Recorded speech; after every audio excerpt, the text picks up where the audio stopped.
This lecture will begin by continuing what we were discussing in our last lecture, Catholic Attempts at Reform. And we will treat three aspects of pre-Trent attempts at reform: Erasmus of Rotterdam, the memorandum of 1536, and before taking either, perhaps it would be best to say a word about the Fifth Council of the Lateran, which is an ecumenical council of the Church and was held from the years 1512 to 1517. In fact, it broke up just a little more than half a year before Luther did the act of nailing those theses on the church door that is taken as the traditional date for the beginning of the Reformation. The Fifth Council of the Lateran was called by Pope Leo X. He had no intention really of calling a council, but some cardinals had got together and started a council, or the derogatory Latin name for such a council is conciliabulum, and it was really the last gasp of conciliarism in a way. And the Pope was in a bind, though. He could not ignore it, or he was afraid of what would happen if he ignored it.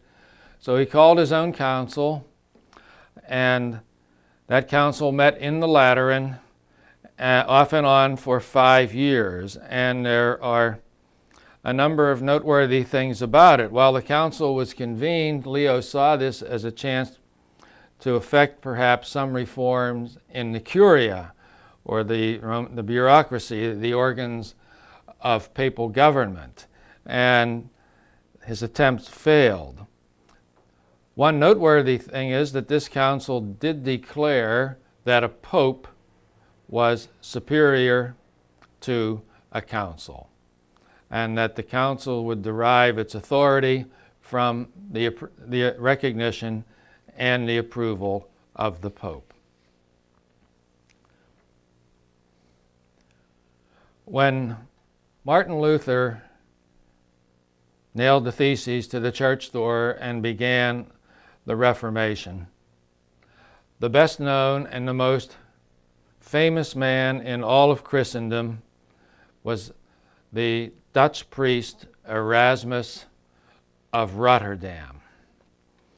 Erasmus himself, or in his own person, is an indicator of one of the abuses that was too current or too widespread in the church in the early 16th century. His father was a priest, and Erasmus, as I said in the last lecture, was educated by the Brothers of the Common Life, and he went on to become a great Christian humanist. He is a priest. He more or less, once he became famous, was able to do pretty much what he wanted, and he traveled around throughout Christendom. He visited England, for instance. He was in Germany, in France, in Italy, and he was very well known, and he became known through his writings. His best known writing is the Enchiridion Militis Christiani, or Manual or Handbook of a Christian Soldier. And of this book, Erasmus said, "I wrote the Enchiridion in order to correct the common mistake of those who think that religion is a matter of gestures and rules about material things that go beyond what even the Jews observe, and who are marvelously negligent about piety itself." And at the end of it, he said his purpose was to show the way which leads straight to Christ. Some have gone so far as to call this the manifesto of the Reform movement. Erasmus was not attacking doctrine at all. He simply wanted to bring some relief, as it were, to the layman, or reform to the church. And he just assumes that the Christian faith, as it was known and understood in his time, was right. He was not attacking, in other words, the Catholic Church. What he was urging his readers to do was to come to grips with the Scripture, or to get to know Christ, or better, the philosophy of Christ, through the Scriptures. And he wanted as much as possible to restore Christianity to its earlier pristine simplicity. Therefore, he was for eliminating useless ceremonies and things, acts of piety that had little to do with faith. What he had in mind when he was doing this were such things as devotions to the saints expressed in pilgrimages to shrines and in reverence to their images, fasting, abstinence from meat, the monastic discipline of silence, wearing a special dress, the use of blessed water, blessed candles, tokens of the saints, on and on. And in some ways, it sounds like a manifesto for the program that the Protestant Reformation put into effect. And there has always been, a wavering about Erasmus by members of the church. And some ask the question, should we list Erasmus as a pre-reformer of Catholicism, or was he really on the side of Luther and the Protestants as they emerged? The fact is that the men and the women of his own time weren't sure, because Erasmus was seen above all as a sharp-tongued critic of the church. And he was especially bitterly attacked for what he had to say about bishops, priests, and his generic name for religious monks. And once Luther began the process by which he would break away from the church, the men and the women of the time were curious, and more than curious, as to what Erasmus would do. Many thought that Erasmus would come out and endorse Luther and what was turning into Luther's program. But it didn't happen. Erasmus stayed not just a priest, but a priest in the fold of the church, and he died in the church. And many think he was vastly misunderstood in his own lifetime. Some see him as a pointer, or pointing in the right direction for the church to go. Others see him rather as one who would water down Christianity. One author, David Knowles, who wrote about the religious life in England, said that what Erasmus was really promoting was a kind of a low-tension Christianity.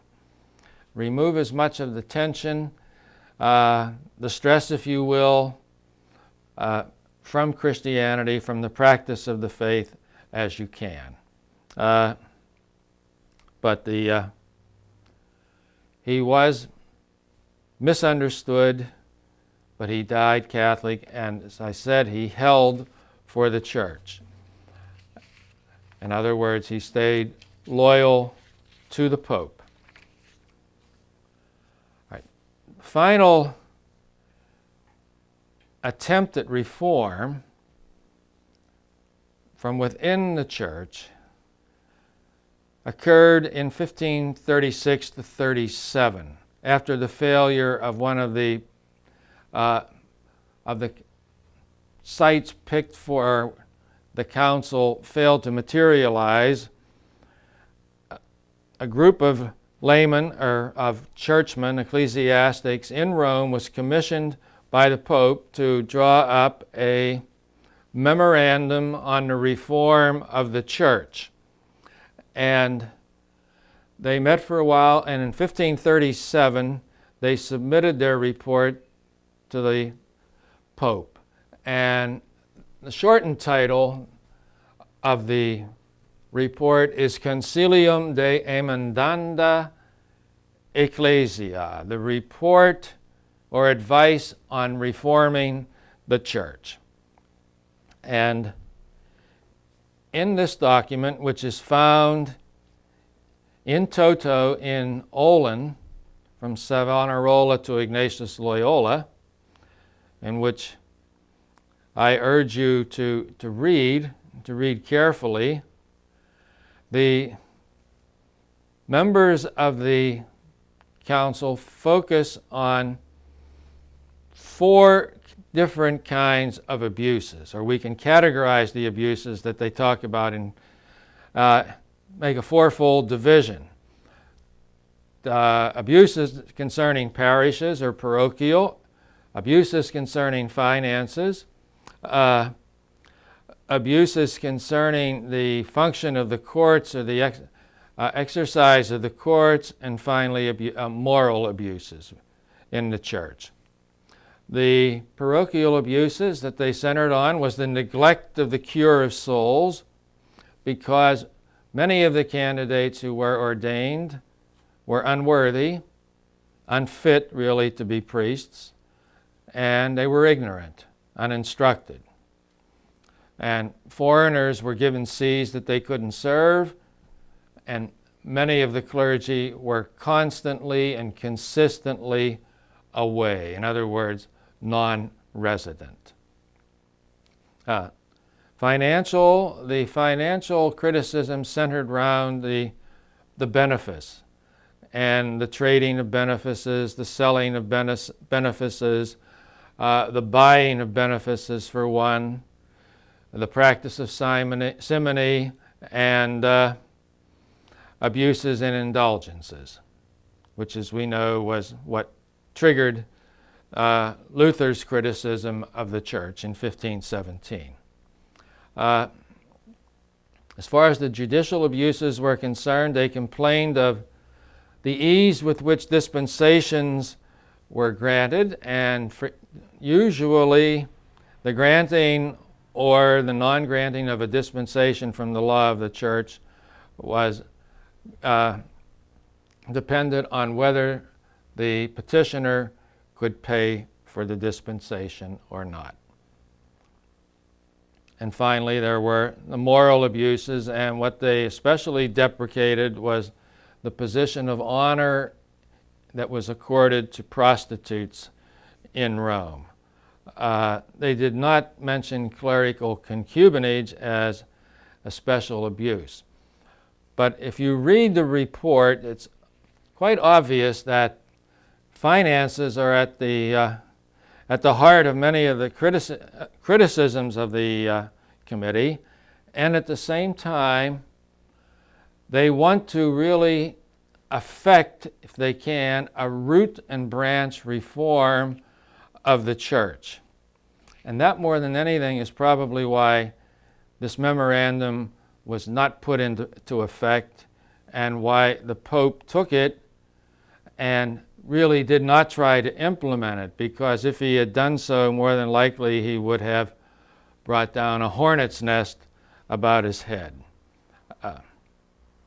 And by this time, the Pope himself, as Paul III, could see, and he knew that if there was going to be reform in the church, that somehow or other, and dangerous as it might be, it would have to come through a council, where a council at least would have to be called and address the problems that were raised by Luther.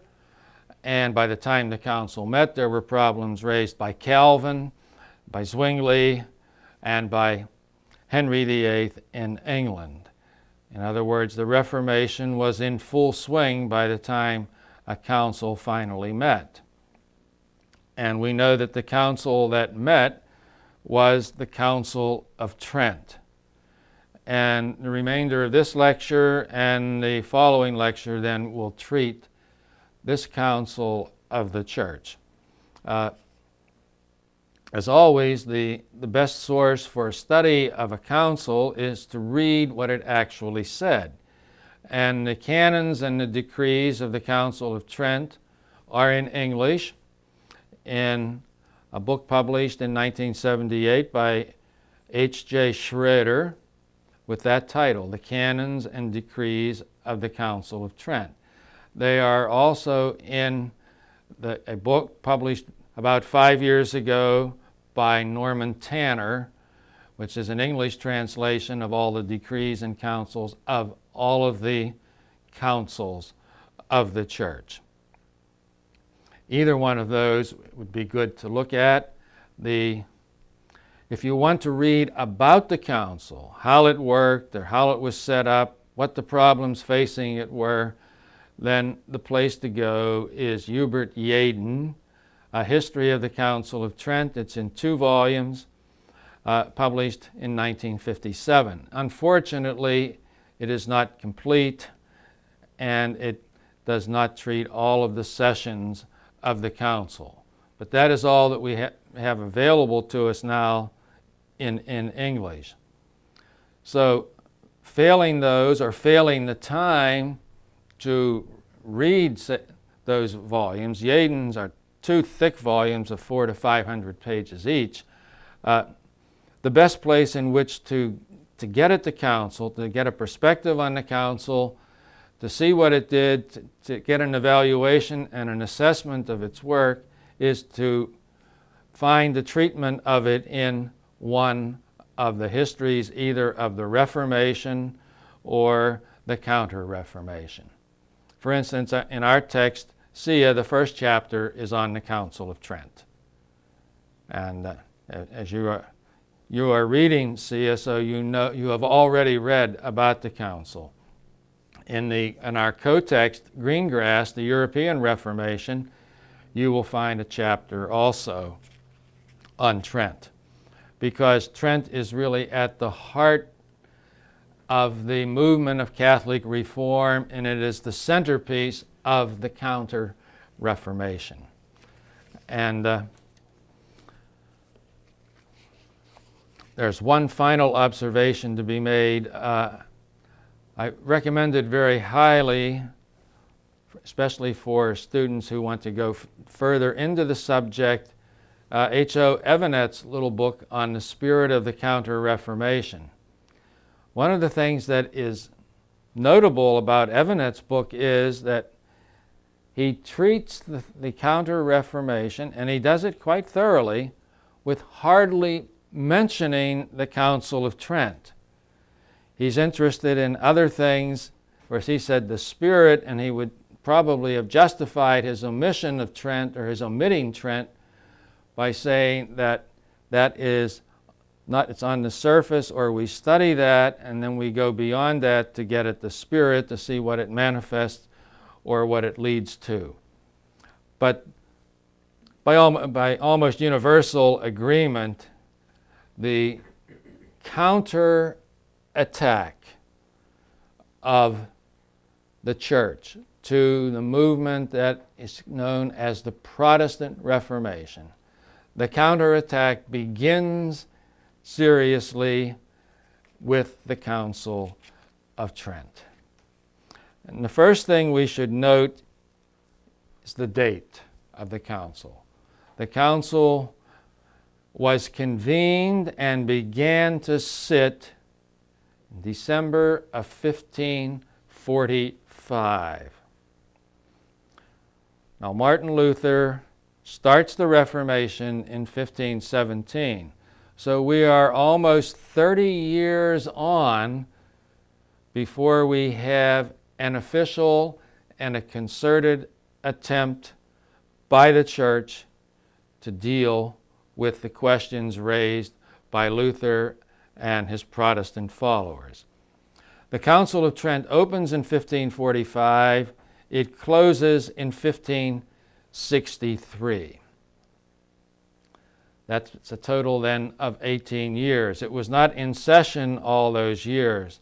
It broke up and it was prorogued at times and it had to move. But over a period of 18 years, the council met and discussed the questions and the issues raised by Luther, and also the question of reform. Now there had been talk of a council from almost the morrow of Luther making or beginning the Reformation. As early as 1520, there had been talk of having a council, just 3 years after the closing of the Fifth Council of the Lateran. But there were a number of things that made the Pope hold off and not call or convoke a council. The Pope himself was afraid of a council.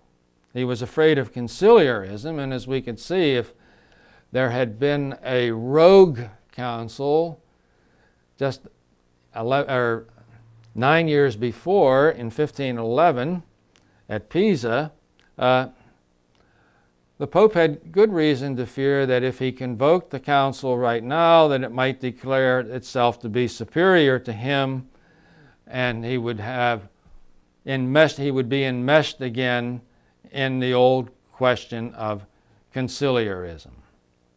And the Pope at the time, Leo X, had condemned 41 propositions from the writings of Luther in 1520. And this was known that this condemnation was not final. And many on both sides, we'll call them now Catholics and Protestants, believed that a council was necessary. And in 1523, both Catholics and Lutherans demanded a free Christian council on German soil. One of the principles they followed was that the council should be called and it should meet at the place or at the which is the occasion or the reason for the calling of the council, as the early councils were. The first council of the church met at Nicaea. Then we had some at Constantinople, one at Ephesus, and because there were specific problems in the church or the churches there. And they wanted to follow the same principle. But they had changed a number of things. When they said free, what they meant generally was free of the Pope. When they said Christian, they were using Christian as a kind of touchstone for that, or saying that the Bible alone would be the touchstone and that the laity would be at the council. They wanted the laity there. And on German soil, by that they meant within the boundaries of the empire. And but war had already broken out between Charles V, the emperor, and the King of France, and these wars, intermittent, would help to delay the convening of a council. Plus the fear, the not unfounded fear of the Pope, of what a council would do. And the next Pope, who was Paul III, was willing to call a council, and he wanted it to be held in Mantua.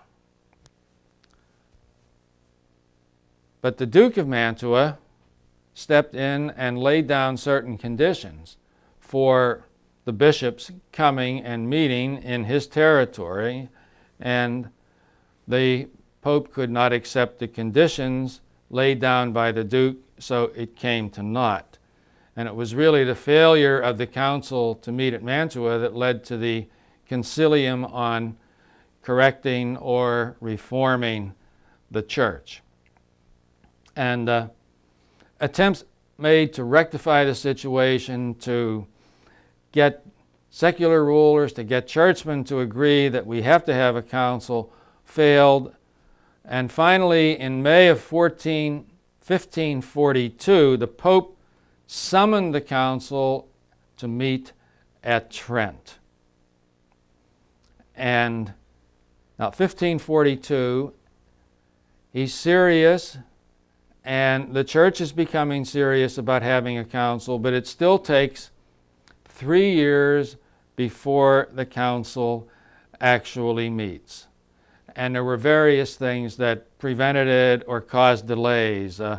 War, again, poor attendance of bishops, and other conditions simply delayed and helped the council to be, the time of the council to be pushed back. Finally, the convocation date was set for March in 1545.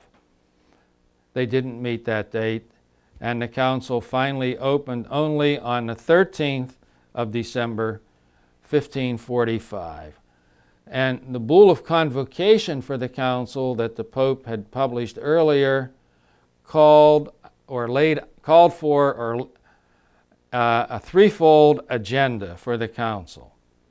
It should heal the confessional split. There were now in place in many parts of Germany and elsewhere what today we would call Lutherans or Protestants. Secondly, he wanted the reform of the church. There were abuses, and the abuses had to be dealt with. The time was finished when they could be papered over. And third was the establishment of peace so that Christians could, with eyes clear, see the threat that was there to Christendom from the Ottoman Turks.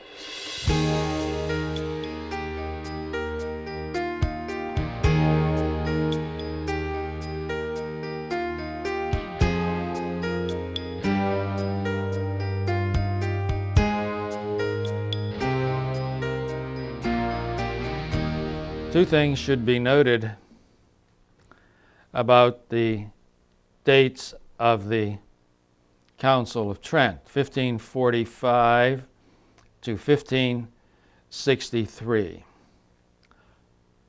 The first thing to note is that the council was not in continuous session in these years. And the second thing to note is that the council did not always meet or sit in Trent. The best way to summarize the years of sessions of the council is to say that there were 14 years when there was no council. It was prorogued, and the bishops were back in their dioceses. And so we can divide the council into three parts. The three parts would run from 1545 to 1547, 1551 to 2, and 1562 to 63. And there were then in that the sessions of the council. So there were 14 years when the council was not in session at all. The second thing to note is that it did not always meet in Trent, although for the most part it was there, but in 1547 they had to leave Trent because of the plague. And this is a constant recurrence in the history of individual cities or duchies or countries in the 16th century, is that suddenly a plague strikes. And all activity ceases, really, or almost all activity ceases while the locale or the district or whatever deals with the greater threat of the threat to life itself. So for reasons of health, then, there were a few sessions held in Bologna.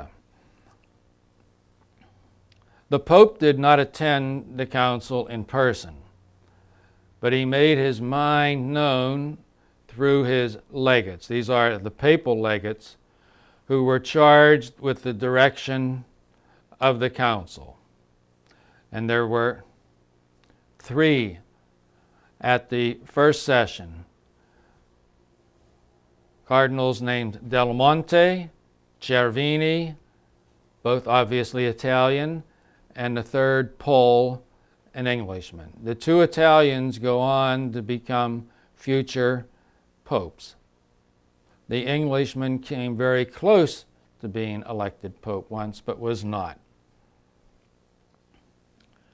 Once the council fathers, or the bishops, had gathered in Trent in December 1545, they had to decide how they would act, or what the procedures that they would follow in the council. And it would be the bishops and the heads of religious orders who would have the right to vote, which was one of their first decisions. This means that those who were there to advise or to inform, such as what were called the periti, or the experts at Vatican II, which Sheehan calls the technicians, that the technicians, the theologians, would not have a vote. And there were certain procedures that they followed regularly before something could be brought to the floor and voted upon.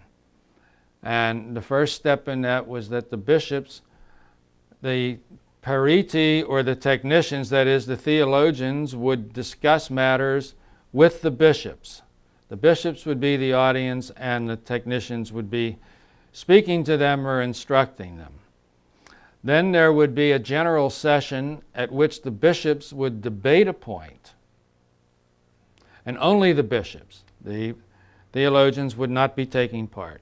And then there would be a session at which various propositions were voted upon, and it was an open vote that was taken. Now, at the beginning, they also had to decide what were they going to treat, or what would be the subject matter of the council. Or to make it more practical, should the council address doctrine or dogma first, or should it address reform? Now remember, we're dealing with a movement of a counter-reformation, or counter-reform is the name given to, in many circles, to what the church set about doing, and it's counter to the Reform or the Protestant Reformation. The Pope himself was in favor of treating dogma first, and then only coming to the treatment of, we'll say, morals or reform, because by this time conditions had come to such a pass in the church that it was questionable whether they would be able to bring the Protestants back into the fold, to the church. They somewhat compromised. They decided that they would treat both dogma and morals simultaneously. That they would not do, in other words, they would not do first dogma, then reform or morals, or vice versa. But to put the two of them and take them in tandem and then proceed. Now, two things should be noted about the attending bishops who were at this council. And the first is they were, by any standards, very few, or few in number. And the second thing to note is that most of them were Italian. At the opening session in December of 1545, there were only 32 bishops in attendance, plus the 3 papal legates. Now, in future sessions, the number would go up. It would go to 60. In the first and the second sessions, the number got as high as 68. In the third session, the number jumped, almost skyrocketed, we might say, to between 105 and 228. At the closing session of the council, there were 176 bishops in attendance. There were also in attendance, with the right to vote, the generals of some religious orders. but by any standards, the number is small. The second thing is equally notable. Throughout the council, most of the attending bishops were Italian, though in the later sessions there were some French and some Spanish bishops present. But together, non-Italian bishops never equaled or outnumbered the Italian bishops who were there. The theologians who were there came largely from the mendicant orders. Pride of place going to the Dominicans. And the breakdown or the composition of the council and of the theologians who were there, the numbers and the orders from which they came or to which they belonged, can all be found in Greengrass in his chapter on the Counter-Reformation, in the center of which is the Council of Trent. The council was prorogued, or it broke up twice between 1545 and 1563. The first time was because of the plague in Trent, when the fathers moved to Bologna, where they held a few sessions. And then the death of the Pope delayed the reassembly till 1551 and 52, and then something came up and the council was prorogued or broke up because of conditions in Germany and in England and France, and there were more pressing needs, and it took 10 years for them then to come back together. So they're moving.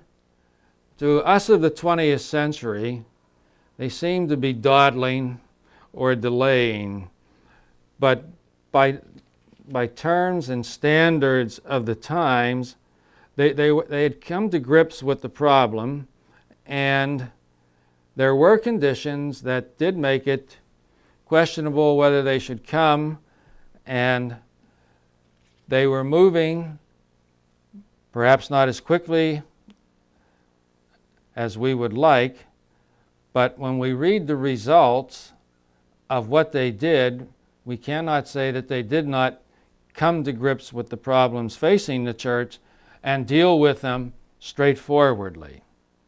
The council was held in Trent because it was an imperial city.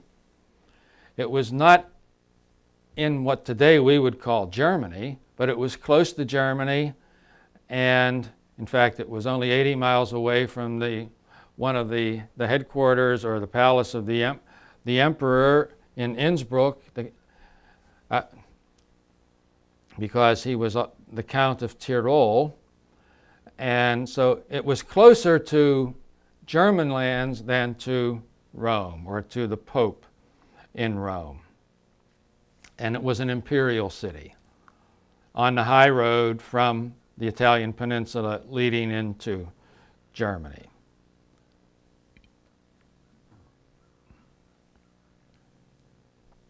The question of what should be addressed, reform or doctrine, as I said, was settled by that they would both be taken together.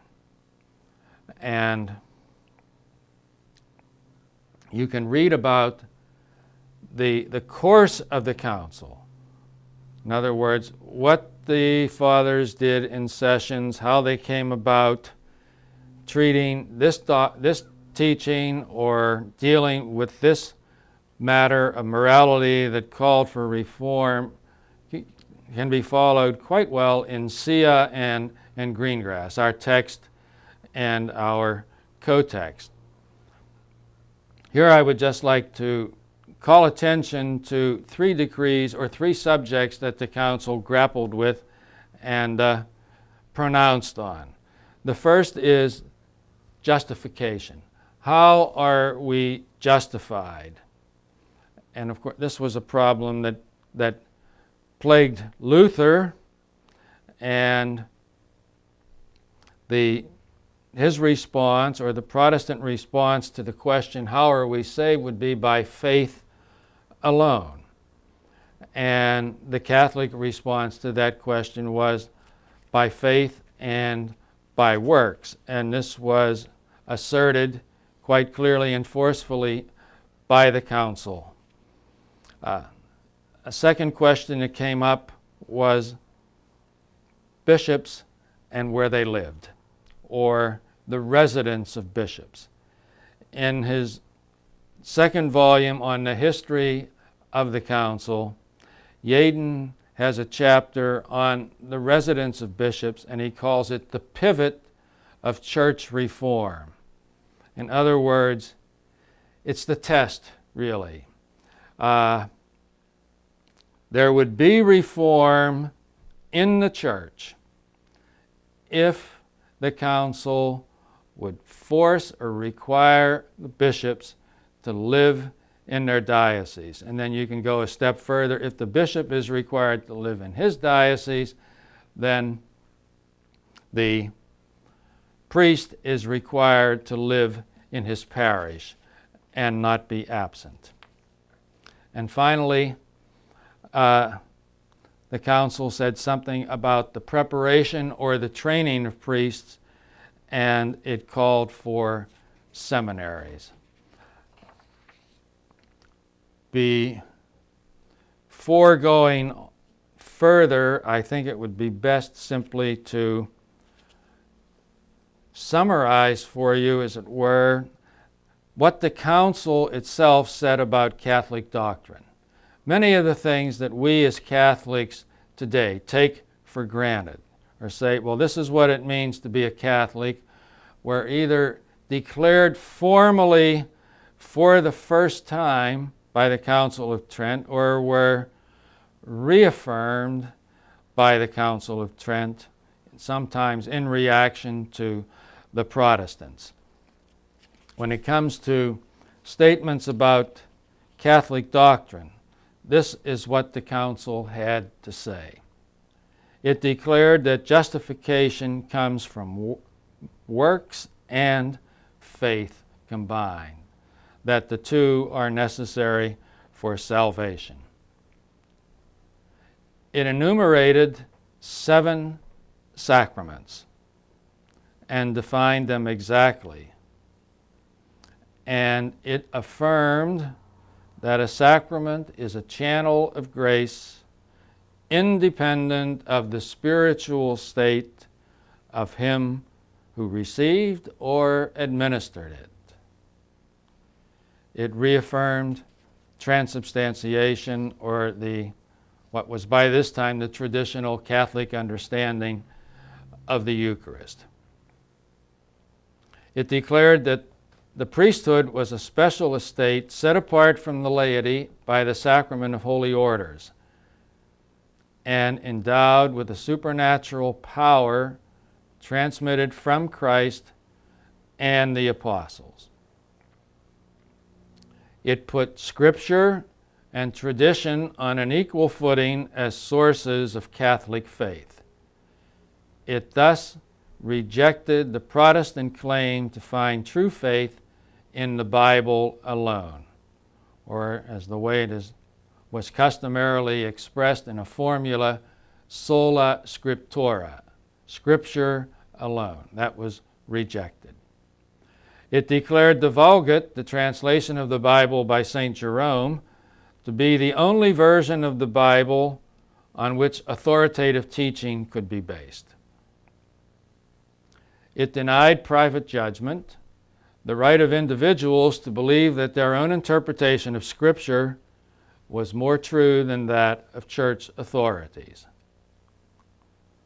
It kept, or it retained and prescribed Latin as the language of religious worship.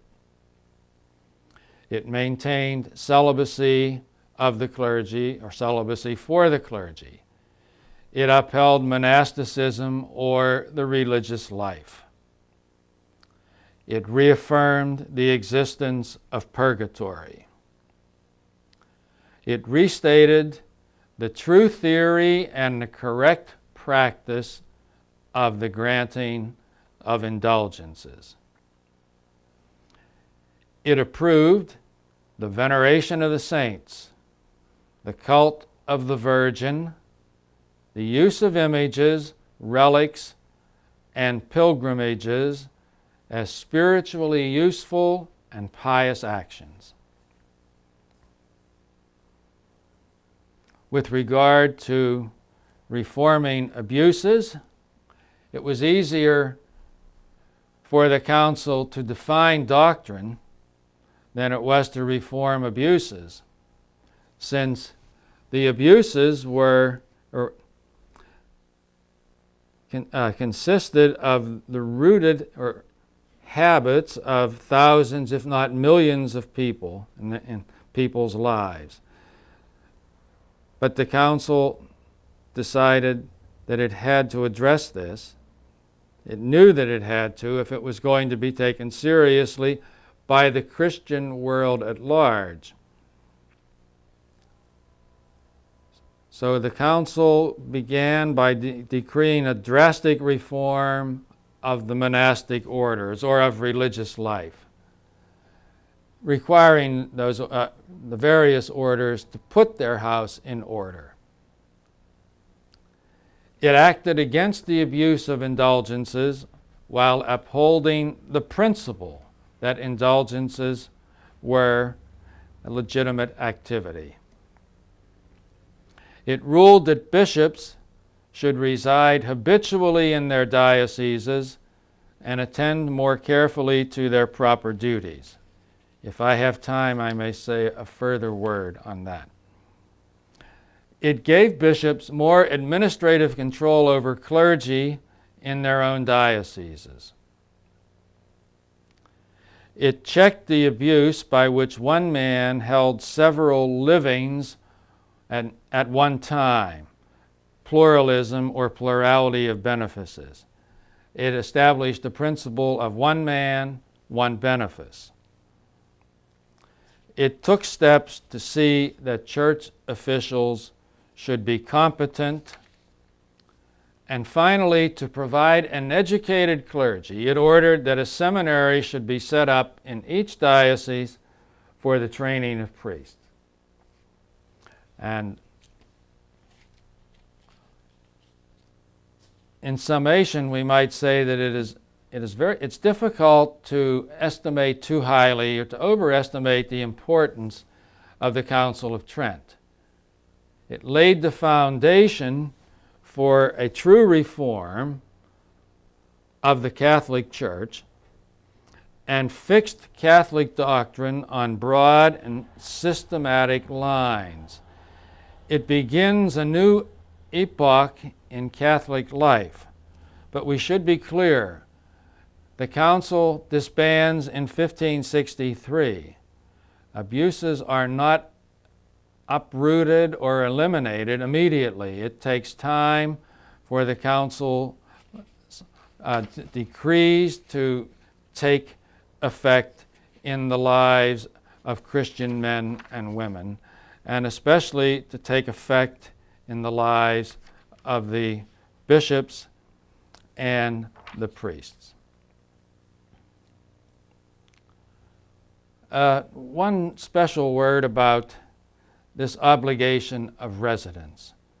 I want to stress this rather than the doctrine, although both are important, but what we are dealing with is the question of reform, or it's a reformation. The Protestants claim to be reforming the church in accordance with the dictates and the mandate of Scripture.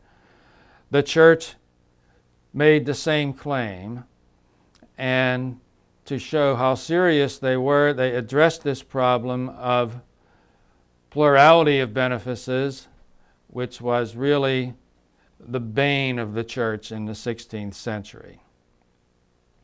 And this is what a decree in the 23rd session, this is almost at the very end of the council, said. This Holy Council declares that all who, under whatever name or title, even though they be cardinals of the Holy Roman Church, preside over patriarchal, primatial, metropolitan, and cathedral churches, are bound to personal residence in their church or diocese. They have to be there in person, where they are obliged to discharge the office committed to them, and from which they may not absent themselves except for the reasons and in the manner subjoined. There are exceptions, but it could not be stated more clearly that if you are a bishop or a priest, then if you are a bishop, be where your diocese, in your diocese. If you are a priest, be in your parish.